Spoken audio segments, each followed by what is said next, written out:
Hello, dear friends, and welcome to your weekly horoscope for January 27 through February the 2nd. This week, the major theme is Neptune. Neptune is the planet which will be ruling like almost everything. First of all, there will be a conjunction between Venus and Neptune in Pisces, and this is such a romantic combination, such a sensitive, creative, inspirational combination. So prepare for lots of emotions, for more creativity, more inspiration, and so much more depth when it comes to personal communication and basically everything which we are doing. We can be just emotionally triggered, more sensitive than usual, much more inspired with more creativity. This aspect is amazing, first of all, for relationship stuff. It can bring more romance. It can bring deeper understanding, more compassion, more empathy. At the same time, it can allow us to be much more creative when it comes to business, especially artists, people who work in the Venus Neptune areas, creativity, design, fashion industry as well. You guys can be extra productive and extra creative through the week. The other major event of the week, which again triggers Neptune, is the square it will have with Mars. And this aspect can bring some kind of misunderstanding, some kind of lack of clarity, lack of direction. So don't push yourself too much. It's important to listen to your intuition and maybe allow yourself to stop for a while and really feel what do you want to do or where do you want to move forward to. This aspect won't allow us to be that concentrated, especially for hard work or physical effort. The aspect is not productive. But to slow down and ask yourself, okay, how do I feel? What do I feel like doing? Is it time for me to take a rest? Or do I need to change something? This aspect is bringing those questions.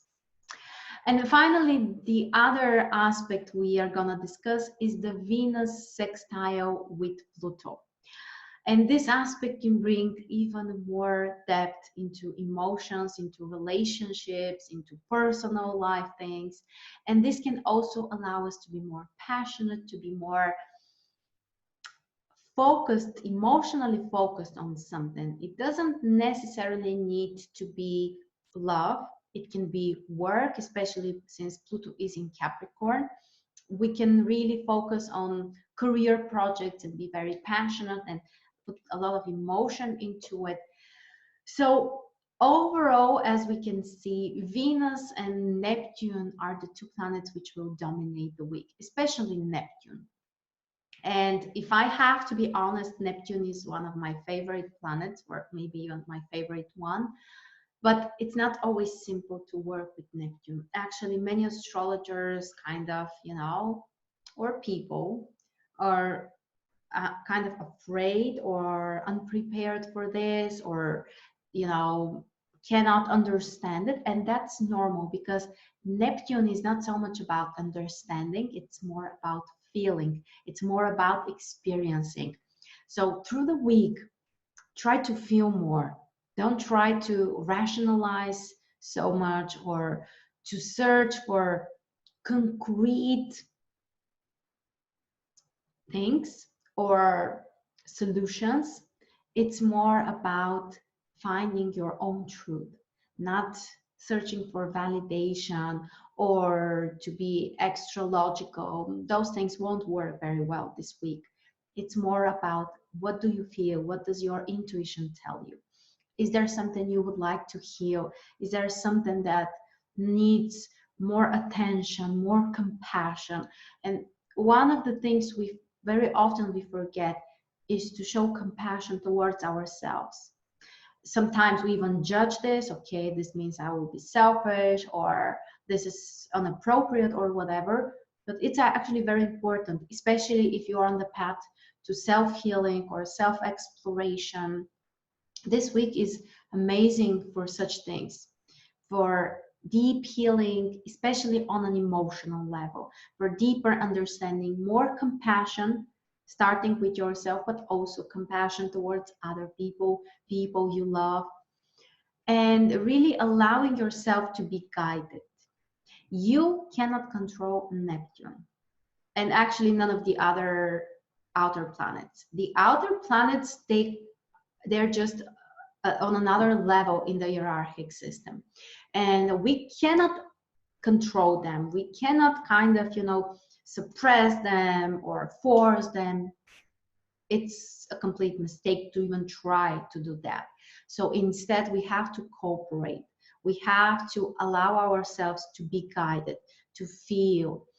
And it can be confusing, especially if you have more earth energy in your chart. If you are more pragmatic or logical type of person, this might feel very strange or weird or even scary sometimes, to just let go, to allow yourself to be guided, to trust that the good things will come, that you are taken care of. Those are some of the major questions that Neptune brings. And also the universal love.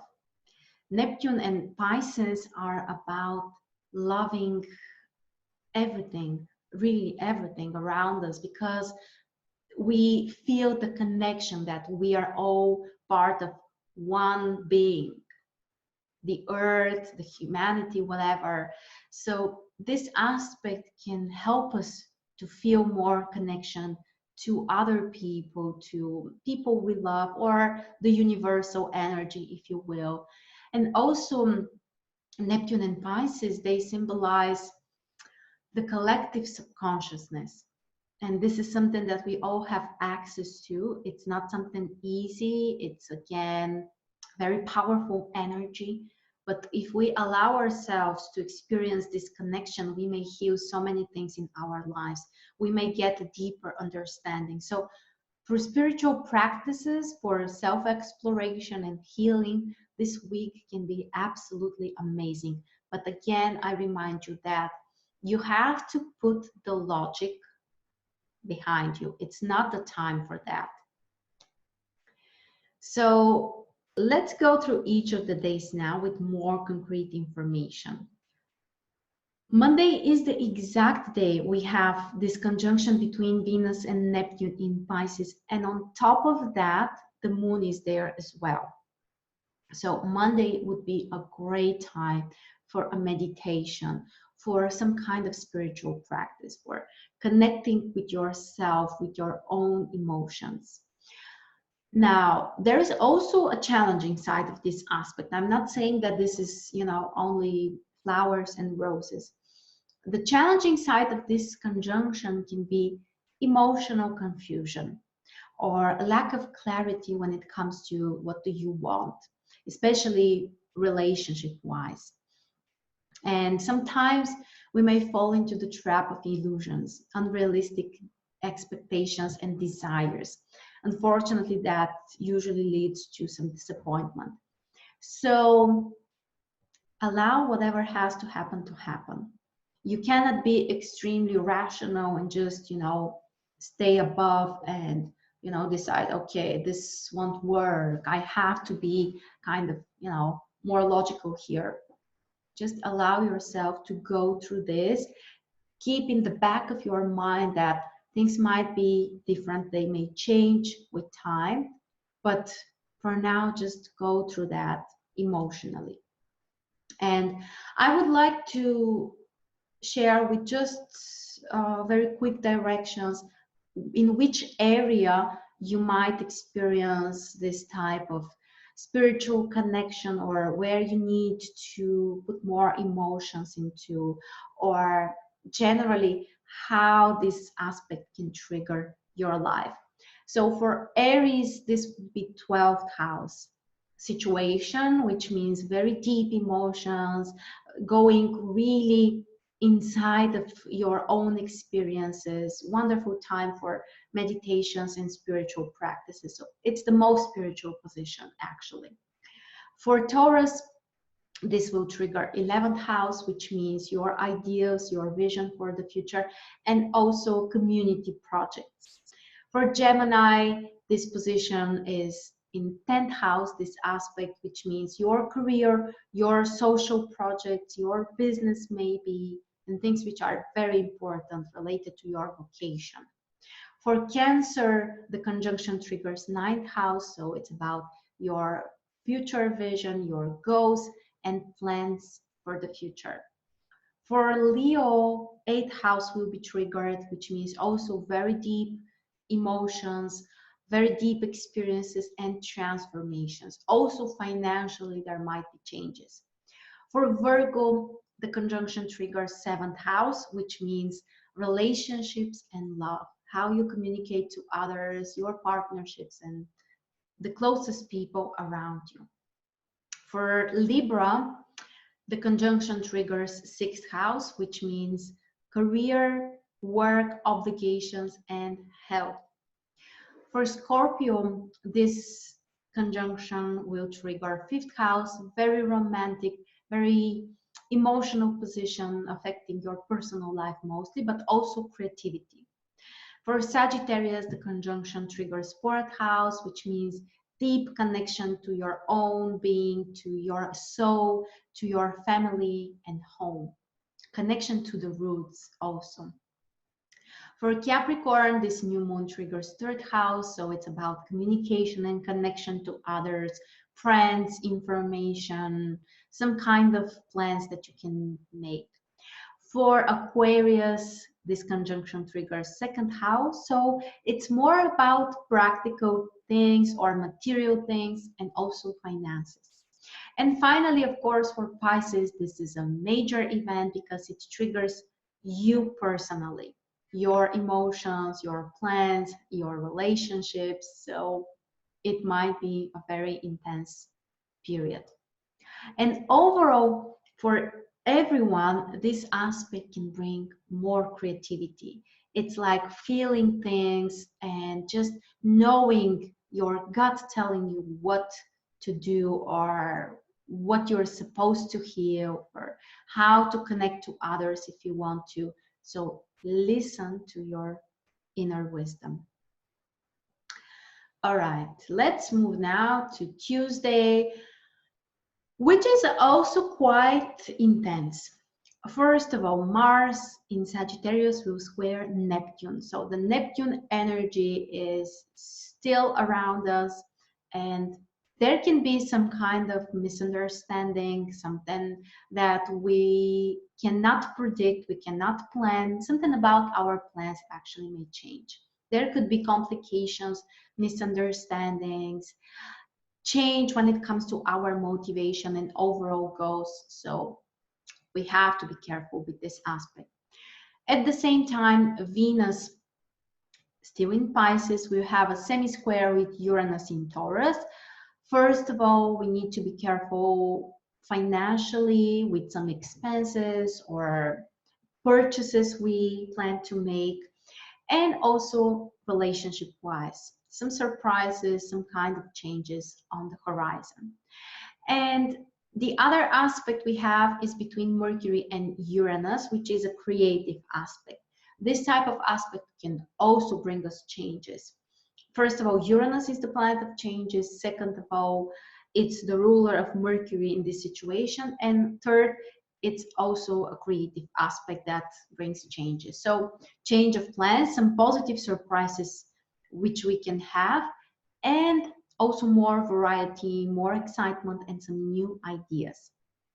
The moon is still in Pisces on Tuesday, so the Neptune Pisces energy is extremely strong. Listen to your inner self. The inner connection is very important. Allow yourself some time to process the energies.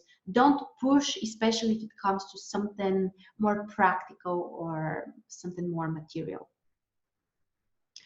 On Wednesday, there is a shift because first of all, the moon will be in Aries. So more dynamic energy, time for taking action, time to be more focused on decisions, on a new direction.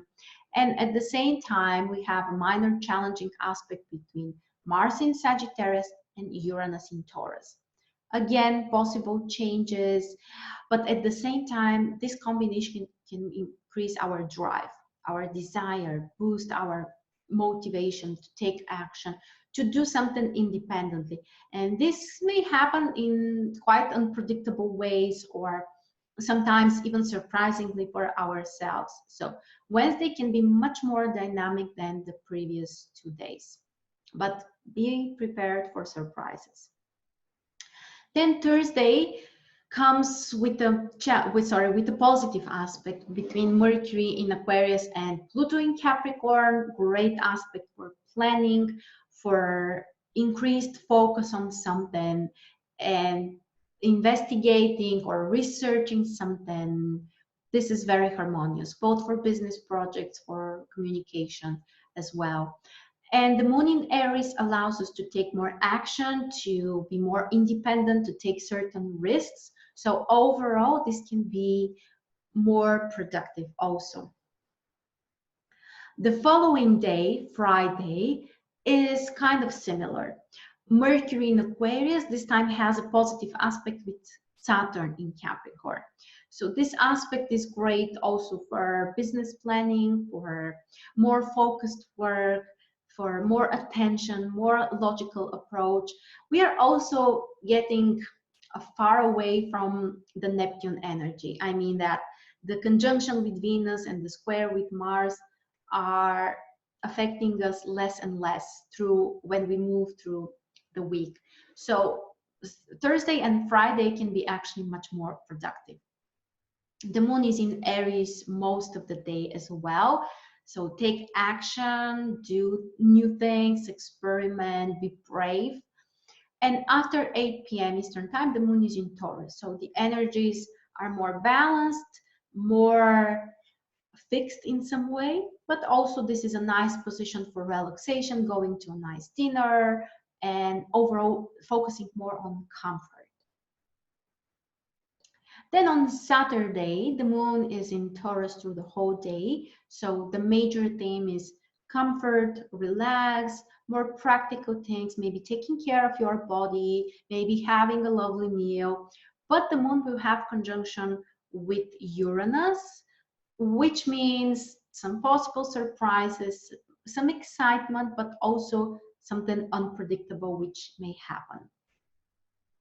And finally, on Sunday, we have a positive aspect between Venus in Pisces and Pluto in Capricorn. So emotional concentration on something we want to do, or in relationships, there might be a deeper connection which we can nurture. And also for business planning, this could be a nice aspect. At the same time, Mercury in Aquarius has a minor challenging aspect with Jupiter in Capricorn. So change of plans, something which we might overlook, or we may not be able to prioritize things appropriately. So be aware of those possibilities and make some readjustments of your plans.